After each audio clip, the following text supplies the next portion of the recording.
날씨가 무척 덥습니다.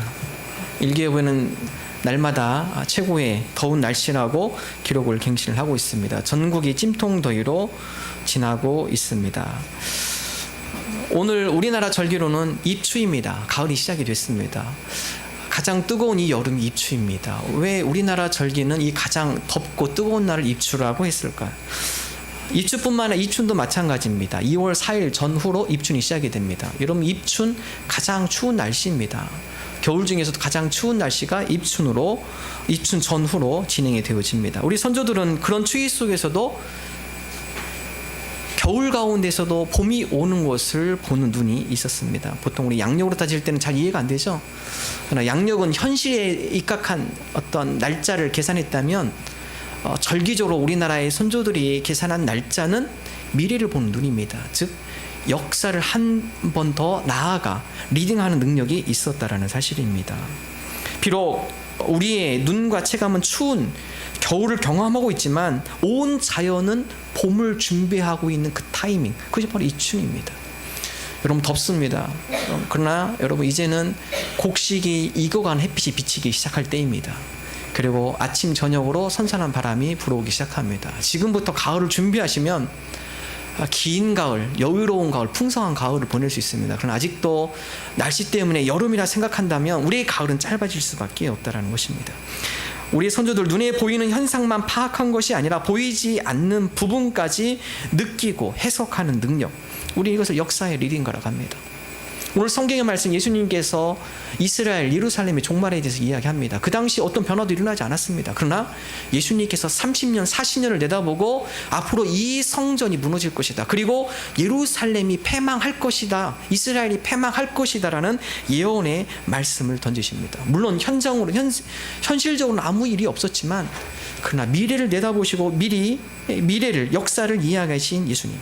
오늘 예수님께서 이스라엘로 하여금 예루살렘 멸망과 이스라엘 백성의 패망, 종말로 하여금 우리에게 주는 교훈, 우리가 종말론적 신앙을 산다는 것은 하나님의 종말, 그때가 언제 임할지 모르기 때문에 하루하루를 종말을 맞이하는 것처럼 살아가는 신앙, 우리는 그것을 종말론적 신앙이라고 합니다. 우리가 바로 이런 종말론적 신앙인을 살아감에 있어서 우리가 가져야 할 자세, 첫째, 속 사람을 채우는 삶을 살아가야 합니다. 오늘 말씀에 보면 예수님께서 예루살렘 성전의 말씀을 가지고 이야기를 시작합니다. 다른 마태복음은 제자들로 표현하고 있지만 오늘 누가는 어떤 사람들이라고 표현을 하고 있습니다. 누가복음 21장 5절과 6절의 말씀 우리 함께 한 목소리 읽겠습니다. 어떤 사람들이 성전을 가리켜 그 아름다운 돌과 헌물로 꾸민 것을 말하며 예수께서 이르시되 너희 보는 이것들이 날이 이르면 돌 하나도 돌 위에 남지 않고 다. 오늘 말씀에 보면 어떤 사람들이 성전을 보며 성전의 아름다움에 대해서 감탄을 합니다. 예수님 보십시오. 이 아름다운 성전을 보십시오. 아름다운 돌로 지어져 있는 이 예루살렘 성전을 보십시오. 그리고 그 안에 온갖 귀한 것들로 또 온갖 새로운 것들로 채워져 있는 아름다운 성전에 있는 헌물한 것들을 보십시오. 여러분, 그 당시에 예루살렘 성전, 성경에 보면 아름다운 돌로 지어졌다고 표현이 되어 있습니다. 가로가 11m, 세로가 3.3m, 높이가 5m. 흰 대리석으로 아름다운 돌로 여러 일반적 돌이 아니라 특별한 돌을 구분하여서 예루살렘 성전을 지었습니다. 그리고 성전의 뜰은 대리석으로 깔았고 문은 구리고 또 어떤 특수한 문은 금과 은으로 사용을 해서 만들어졌습니다. 다 그곳을 가는 것마다 사람들이 놀랍니다.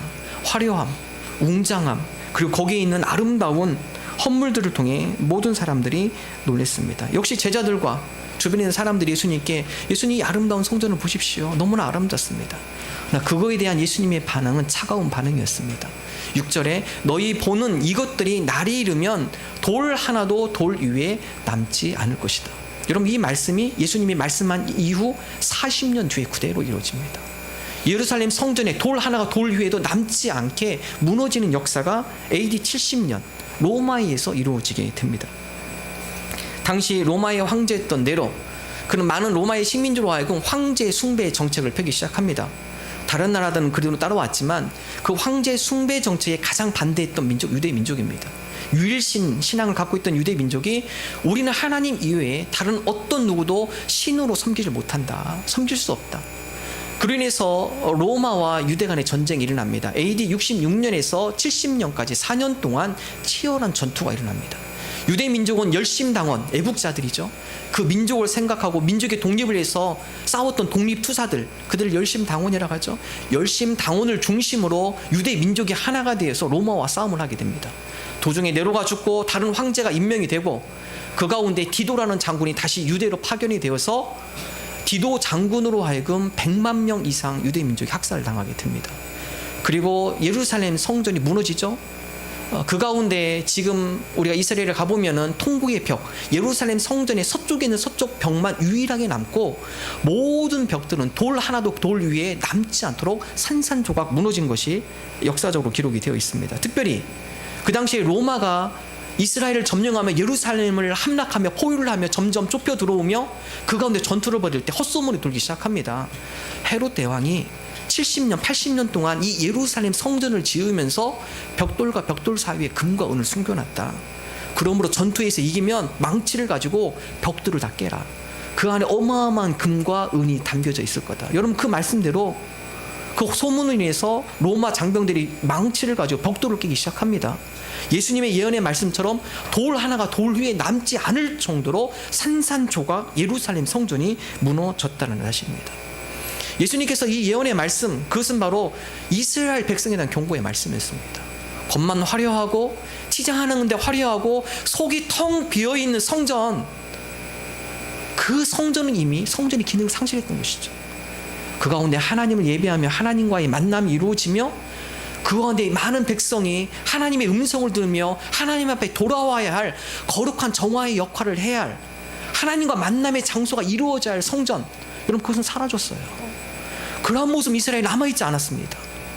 그리고 그들이 관심 쓴 것은 화려한 웅장한 외병, 화려한 헌물들, 그들의 눈에 보이는 것에 그들이 집착하기 시작했습니다. 여러분, 성전만 그럴까요? 오늘 이 말씀을 통해 우리에게 주시는 교훈의 말씀, 우리 눈에 보이는 것, 여러분, 그것보다 더 중요한 것, 사도 바울은 우리로 다음 같은 얘기하죠. 겉사람 우리에게 낡아질 거다. 그러나 우리의 속사람을 강건케 하는 것이 중요하다. 고린도후서 4장 16절의 말씀 함께 한 목소리를 읽습니다. 그러므로 우리가 낙심하지 아니하노니 우리의 겉사람은 낡아지나 우리의 속사람은 날로 새로워지도다. 우리 신앙도 예루살렘 성전처럼 겉지장하는데 화려하는 곳에 우리의 마음과 관심이 가 있다면, 우리의 속사람을 단정하고 우리의 속사람이 강건해지는데 우리가 관심을 가지지 않는다면 갑작스럽게 예루살렘 성전이 무너지는 것처럼 우리도 쉽게 무너질 수 있습니다. 갑작스럽게 우리도 쓰러질 수 있다는 것입니다. 우리의 속사람이 강건해지기를 원합니다. 우리가 겉에 우리가 낡아지는 우리의 겉사람에 우리가 신경 쓰는 것이 아니라 우리의 속사람이 강건하게 되어져서 여러 가지 고난과 시련 가운데서도 하나님의 굳건한 백성으로, 하나님의 군사로 세움받는 저와 여러분 되기를 주님의 이름으로 축원합니다. 벤자민 프랭클린이 한 명언이 있습니다. 속이 찬 가방은 쉽게 쓰러지지 않는다. 지금은 아이들이 사물함에다 다 책을 놓고 다니더라고요. 그래서 가방을 조그만 책 갖고 다니는데, 저희 어렸을 때 학교 다닐 때는요, 시험 볼 때 이 가방을 가운데다 놨습니다. 긴 2명, 3명 이렇게 앉은 책상.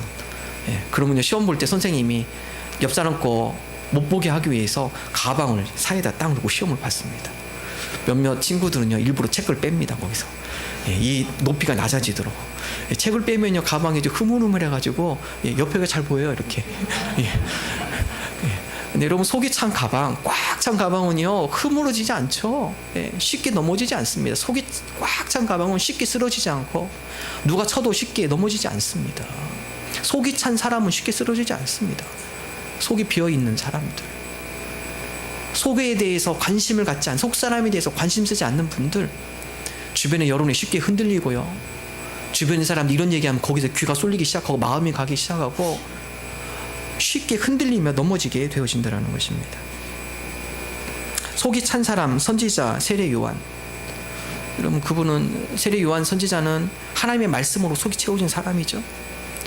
얼마나 그 속에 있는 음성이 좋았던지 말씀으로 채워진 세례 요한, 그의 목소리, 그의 메시지는 너무나 좋은 울림이었습니다. 오죽 그 울림이 좋았으면 광야에서 외칠 때 유대에 있는 많은 사람들이 광야로 몰려옵니다. 여러분, 목소리가 좋으면 사람이 몰려오게 돼 있어요. 음식이 좋으면 어디 골짜기이더라도 사람들이 찾아갑니다. 목소리, 소리가 좋으면, 메시지가 좋으면 사람이 몰려오게 되어 있다는 것입니다. 하나님의 말씀으로 속사람이 강건하게 채워졌던 세례 요한, 그 음성을 들으면 많은 사람들이 회개하기 시작합니다. 내가 이렇게 살면 안 되지. 세례 요한을 통해서 선포되어지는 하나님의 메시지, 그 음성을 들으며 많은 사람들이 자복하고 회개하며 세례 요한에게 세례를 받고 하나님 앞에 새로운 삶을 살기를 다짐하며 결단하는 역사가 성경에 기록이 되어 있습니다. 기도로 채워진 예레미야 선지자, 눈물의 기도로 유명을 하죠. 당시 유대 민족으로 하여금 하나님께 회개하지 않으면, 돌아오지 않으면 하나님께서 바벨론을 들어서 유대 민족을 심판하실 겁니다. 여러분, 예레미야의 예언대로 유대 민족이 바벨론에게 패하게 되고 70년간 노예 생활을 하게 되고, 그리고 70년 후에 다시 예루살렘, 이스라엘로 복귀하게 됩니다. 여러분, 미리 기도의 선지자, 눈물의 선지자 예레미야가 이스라엘 백성, 그리고 유대 왕에게 누누이 경고했습니다. 하나님 앞에 돌아오십시오. 슈브 이스라엘, 하나님 앞에 돌아오십시오. 여러분의 모든 우상을 다 버리십시오. 하나님 앞에 마음을 두십시오. 이스라엘 백성 두지 않아요. 이스라엘 백성이 타락의 길로 계속 나갑니다. 속사람이 채워졌던, 기도로 채워졌던 예레미야를 통해 하나님께서 미래에 일어날 이스라엘 역사에 대해서 미리 예언을 하게 하시고 선포하게 하셨다는 것입니다. 성령으로 채워진 사도 바울, 여러분, 사도 바울도 만만한 사람이 아니었어요. 그가 한번 결심한 것은 어떻게 해서라도 끝을 보는, 끝장내는 사람. 그러나 성령의 열매가 그 가운데 채워짐으로 그 고집이 사랑으로 바뀌어지고, 사람을 감화감동시킴으로 그 영혼들을 사랑하는 마음으로 구원시키는 복음의 사도로 그가 변화된 것을 성경은 기록을 하고 있습니다. 우리 속사람이 강건해지기를 원합니다. 우리 눈에 보이는, 현생에 보이는 것에 우리가 급급하고 화려한 것, 웅증한 것, 그것에 우리의 관심이 쏘여지는 것이 아니라 우리의 영혼을 풍성케 하시는 하나님의 말씀으로, 기도로, 성령의 충만함으로 우리의 속사람이 강건해지는데 우리의 마음과 관심을 두는 저와 여러분 되시기를 주님의 이름으로 축원합니다. 미국의 트래블러스 인슈런스 컴퍼니라는 회사가 있습니다. 이 회사가 보험회사입니다. 여러 사건들을 담당하고 사고들을 담당하면서 다음과 같은 공식을 냈습니다. 1대 300대 29. 하나의 큰 사건, 거대한 사건이 발생하는 데에는 300가지의 작은 징후들이 있고 29번의 경고가 있습니다. 물론 똑같은 건 아니고요. 통계적으로 보니까 큰 사고가 일어나는 그 상황 가운데 통계적으로 보니까 큰 사고가 있기 전에는 작은 징후들이 있다라는 것입니다. 큰 화산 폭발이 있기 전에는 작은 징후들이 존재한다라는 것이죠. 그리고 좀 더 직접적인 경고가 있다라는 것입니다. 어떤 큰 사건이 한 번에 갑작스럽게 일어나지 않는다라는 것이죠. 누누이 그 사건이, 큰 거대한 사건이 일어나기 전에는 끊임없는 징후들, 경고들이 그 주변에 도사리고 있다라는 것입니다. 이스라엘의 멸망, 예루살렘 성전의 붕괴, 수많은 선지자들의 징후가 있었죠. 경고가 있었죠. 그러나 그거 사인에 민감하지 못한 이스라엘 백성, 결국 멸망하게 되고 성전이 붕괴되어지는 것을 성경은 우리에게 이야기를 하고 있습니다. 우리가 하나님의 사인에 주목하기를 원합니다.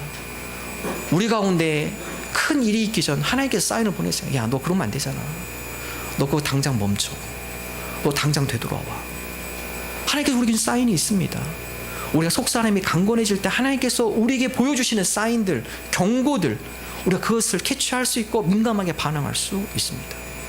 사도 바울은 육체의 연단, 약간의 유익이지만 그러나 경고는 범사의 유익함을 우리에게 말씀하고 있습니다. 디모데전서 4장 8절 함께 한 목소리 읽습니다. 육체의 연단은 약간의 유익이 있으나 경고는 범사의 유익하니 금생과 내생의 약속이 있느니라. 경건, 이것은 우리 모든 일이 유익하다. 금생과 내생, 지금뿐만 앞으로 다가올 모든 세계까지 약속이 있는 말씀, 약속이 있는 훈련이다. 경고는 범사 모든 일에 우리를 유익하게 합니다. 오늘날 혼란스러운 세대에 겉만 화려하게 꾸미며 속이 비어가고 있는 이 시대 가운데 우리가 쉽게 무너지지 않기 위해서 우리의 속사람이 경건으로 말미암아 강건하고 하나님의 말씀과 성령의 충만함, 그러므로 우리 속사람이 영성으로 채워지는 저와 여러분 되기를 주님의 이름으로 축원합니다. 두 번째, 종말로 통하여서 우리에게 주시는 교훈. 첫 번째는 속사람을 채워야 합니다. 두 번째, 깨어 있어야 합니다. 예수님의 이 종말에 대한 예언의 말씀, 예루살렘 성전의 붕괴에 대한 말씀을 두고 제자들이 두려움에 사로잡힙니다. 그리고 다음과 같은 질문을 던집니다. 예수님, 이런 일이 언제 일어납니까? 그리고 이런 일이 있을 때 어떤 징조가 일어납니까? 예수님께서 말씀합니다. 거짓 메시아가 나타날 거고, 그리고 그들이 너희를 미혹해 할 것이다. 그러므로 너희는 그들을 절대 따라가지 않고 미혹에 유혹되지 않도록 주의해야 한다.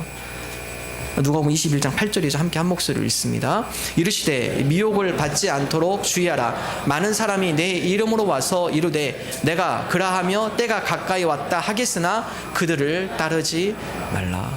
여러분, 예수님이 예루살렘 성전의 붕괴에 대해서 얘기할 때 그 이야기를 들었던 제자들을 비롯한 주변에 있는 많은 유대 사람들, 그들은 충격적입니다. 왜냐하면 예루살렘 성전이 무너진다라는 것, 하나님의 현존의 장소이 무너진다라는 것은 세상의 종말로 그들이 생각했기 때문에 그렇습니다. 주님, 이 성전이 무너지면 그럼 종말이 오겠네요? 그 종말이 오는 때가 언제입니까? 어떤 징조가 있습니까? 우리가 그 종말을 준비하고 싶습니다. 예수님께 얘기하죠. 거짓 메시아가 나타날 것이다. 사람들이 거짓 진리에 사로잡힐 것이다. 그리고 그 거짓 진리에 미혹될 것이다. 거짓 진리에 미혹되고 덫에 걸리게 될 것이다. 여러분, 우리가 사람이 우리 마음속에 염려와 근심이 있으면요, 쉽게 미혹이 당합니다. 우리의 관심이 끌려가게 돼 있습니다. 이단들 우리에게 접촉하는 방법, 우리 마음의 염려와 근심이 무엇인지 그 먼저 파악해냅니다. 저 사람이 관심 갖고 있는 게 무엇인가? 다른 얘기 할 때는 전혀 귀에 안 들어와요. 근데 그 사람이 근심되는 이야기 주제가 나오면 귀가 솔깃합니다. 자녀에 대한 근심이 있으신 분들, 주변에서 자녀에 대한 얘기하면요, 귀가 솔깃해요. 거기 관심을 갖게 되죠. 나의 약한 부분과 취약한 부분, 염려하는 부분, 그 부분이 무엇인지 집중적으로 공격하게 되는 것이죠. 우리의 마음과 염려와 근심이 있을 때 우리는 쉽게 미혹당할 수 있다는 것입니다. 사무엘상 28장에 보면 사울 왕이 블레셋과 전투하는 장면이 나옵니다. 불행하게도 사무엘상 28장, 이미 사무엘이 죽은 이후입니다. 사울 왕이 다른 민족과 전투할 때 항상 사무엘에게 물어봅니다. 선지자에게 물어보죠. 우리가 이 전투를 나가는 게 좋겠습니까? 나가지 않는 게 좋겠습니까? 사무엘이 하나님 앞에 물어보고 하나님의 확답을 듣고 사울에게 명령을 합니다. 이 전투는 하나님께서 함께하는 전투이면 나가십시오. 이 전투는 나가지 마십시오. 사무엘이 있었을 때는 물어볼 사람이 있었어요. 근데 사무엘이 죽고 난 뒤에 사울 왕이 물어볼 데가 없습니다. 당장 블레셋이 자기들 진 앞에 진을 쳤고 당장 전투가 일어날 판인데 하나님, 이 전투를 나가야 할까요? 나가지 말아야 할까요? 맨 처음에 사울이 하나님께 물어보죠. 하나님께서 꿈으로 대답하지 않고 우리음으로도 대답하지 않고 선지자를 통해서도 대답하지 않습니다. 그 가운데 촉박해지고 다급해지고 그런 가운데 근심과 염려 가운데 사울왕이 하지 말아야 할 짓을 합니다. 신접한 여인을 불러옵니다. 신접한 여인을 찾아갑니다. 그럼 불안한 마음 가운데 쫓아다니는 것이죠. 사무엘상 28장 5절과 7절 말씀 함께 한 목소리 읽어보겠습니다. 사울이 블레셋 사람들의 군대를 보고 두려워서 그의 마음이 크게 떨린지라. 사울이 그의 신하들에게 이르되 나를 위하여 신접한 여인을 찾으라. 내가 그리로 가서 그에게 물으리라 하니. 여러분, 사람이 근심이 있고 두렵고 불안해지면요, 자기에게 뭔가 확실한 대답을 해줄 그 누군가를 찾게 돼 있습니다. 점집을 찾아가는 거죠. 무당을 찾아가는 거죠. 왜냐하면 그 사람들은 확실히 찔러주거든요. 저 사람이 뭘 근심하는지 거기에 대해서 물론 맞지 않잖아요. 그냥 찌르는 겁니다. 사울만 그렇습니까? 그럼 점집과 무당의 가장 큰 성수기, 선거철, 가장 큰 성수기라고 합니다. 얼마나 불안해요. 내가 될까? 당선될까? 말까? 궁금하고 불안하고 두렵죠? 뭔가 확답을 듣고 싶어요. 내가 되는가 안 되는가. 무당을 찾아가는 겁니다. 점집을 찾아가 점을 보는 거예요. 22철 부모님도 불안하죠. 우리 애가 이 학교 붙을까? 우리가 이번 수능에 잘 볼까? 불안하죠. 나도 모르게 점집에 가 있어요. 가보면 물어보고 있어요. 이번 우리 애가 학교를 들어갈까요? 안 들어갈까요? 어떤 분은 결혼 앞두고서 사주 보시는 분도 계십니다. 궁합 보시는 분들. 그분 또 권사님이세요? 권사님 그걸 또 보시고 왜 저한테 얘기하는지, 그걸 왜 얘기하는지 모르겠어요. 목사님 그냥 재미로 봤어요. 불안하시죠? 앞으로 평생 같이 살아야 하는데 잘 살까 안 살까 불안하죠. 예. 그러니까 찾아가는 거예요. 물어봅니다. 생년월일 다 알려주고 고향 알려주고. 세종시에서 많이 보는 장면, 예. 이삿집이 확 들어올 때가 있습니다. 트럭들이 영락없이 손 없는 날, 예. 손 없는 날, 예. 손 없는 날이라는 것은 악귀가 없는 날, 악귀가 돌아다니지 않는 날. 그래서 여러분 이삿집에서 주는 달력 받지 마십시오. 보면은 이삿집에서 주는 달력들은 손 없는 날 얼마나 크게 표시해놨던지, 예. 관심이 가게 돼 있어요. 거기에 이사할 때 괜히 그날 이사하고 싶고, 예. 그런 마음이 우리 가운데 있다라는 것이죠. 불안감이 있기 때문에, 염려하는 마음이 있기 때문에 아무것도 아닌 것 같지만 왠지 영향을 받게 되어 있습니다. 손 없는 날 이사하시면요 두 배 내셔야 돼요. 평일날 하세요. 그냥 이렇게 그냥 싼 날, 예, 여러분 스케줄 좋은 날. 예, 어떤 분은 그 손 없는 날 그 마치시느냐고 직장도 조절하고 뭐 이사 그 들어오는 날 날짜 그것도 조절하시고 얼마나 복잡하게 힘들게 하시는지 모르겠어요. 제가 섬겼던 교회 한 장모님, 이제 교육전도사 때 섬겼으니까 좀 오래됐죠. 이 장모님 사업하시는 분이에요. 사업하시는 분이니까 늘 리스크가 있죠. 늘 항상 불안한 마음 가지고 출근을 합니다. 이번 주차장에서 운전하시면서 나오면서 운전하다가 신호등 걸려서 딱 앞에 섰는데 바로 앞차가 넘버가 44로 시작해요. 44 tak시 맨 처음에 출근해서 보는 숫자가 44. 장모님 그런 얘기 하셔서 재수없게 왜 오늘 아침부터 44야. 예. 마음에 그런 염려가 있으면, 불안함이 있으면 괜히 눈에 띄는 거죠. 띄입니다. 그런데 관심 갖지 않아도 우리 마음이 그렇게 가게 되어 있다는 것입니다. 성경 우리로 하여금 두려워하지 말아라, 염려하지 말아라, 내가 너를 지키고 나의 의로운 오른손으로 너를 붙들어 주겠다. 성경 우리에게 누누이 두려워하지 말고 근심하지 말고 염려하지 말 것을 이야기합니다. 그럼에도 불구하고 우리는 늘 시시때때로 근심하고 염려하고 불안해하죠. 바로 그러한 때 우리 가운데 나타나는 현상, 마음이 둔하여집니다. 사리 분별력이 상실하게 되죠. 판단력을 상실하게 됩니다. 누가복음 21장 34절 함께 한 목소리 읽겠습니다.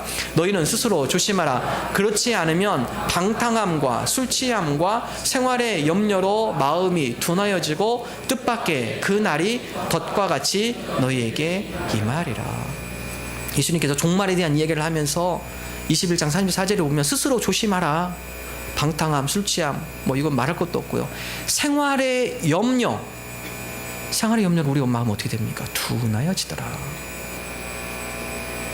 우리가 그 염려하지 않을 것 같이도 염려하며 살아가시는 분들, 우리의 마음이 둔하여집니다. 우리의 마음이 흔들리고요, 살의 분별력이 세워지지 않고 우리가 헛된 곳에 쉽게 미끼에 유혹이 넘어가게 되는 것이죠. 그랬을 때 어떻게 됩니까? 뜻밖의 갑자기 그날의 덫에 걸릴 것이다. 여러분, 덫이라는 것은, 여기서 쓰는 덫이라는 것은요, 사냥꾼이 동물을 잡을 때 쓰는 덫입니다.